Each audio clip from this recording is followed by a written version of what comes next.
Hello friend, नमस्ते, प्रणाम। मैं नीलू मौर्य अपने यूट्यूब चैनल पे आप सभी दर्शकों का स्वागत करती हूँ और मैं जा रही हूँ एक मस्त नाच गीत गाने। आप लोग को ज़रूर पसंद आएगा। मेरे वीडियो को लाइक सब्सक्राइब करना दोस्त, और जो फेसबुक से देख रहे हैं पेज को फॉलो करें।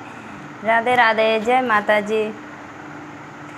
बरसे सावन में बदरिया चुएला मड़ई, बरसे सावन में बदरिया चुएला मड़ई, चुएला मड़ई हो चुएला मड़ई। बरसे सावन में बदरिया चुएला मड़ई, बरसे सावन में बदरिया चुएला मड़ई।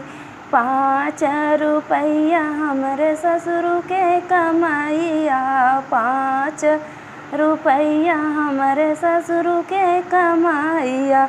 खर्चा चलाई की छवाई मड़ई, बरस सावन में बदरिया चुएला मड़ई, बरस सावन में बदरिया चुएला मड़ई।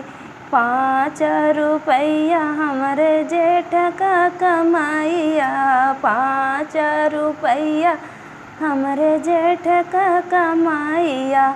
राशन भराई की छवाई मड़ई, सुए सावन बरस सावन में बदरिया चुएला मड़ई, बरस सावन में बदरिया चुएला मड़ई।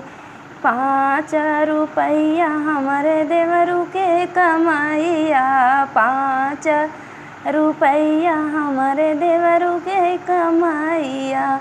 फीस भरी की छवाई मड़ई, बरस सावन में बदरिया चुएला मड़ई, बरस सावन में बदरिया चुएला मड़ई, चुएला मड़ई हो चुएला मड़ई। बरस सावन में बदरिया चुएला मड़ई। 5 रुपया हमरे स्वामी के कमाइया, 5 रुपया हमरे स्वामी के कमाइया। झूलनी गढ़ाई की छवाई मड़ई, बरस सावन में बदरिया चुएला मड़ई, बरस सावन में बदरिया चुएला मड़ई।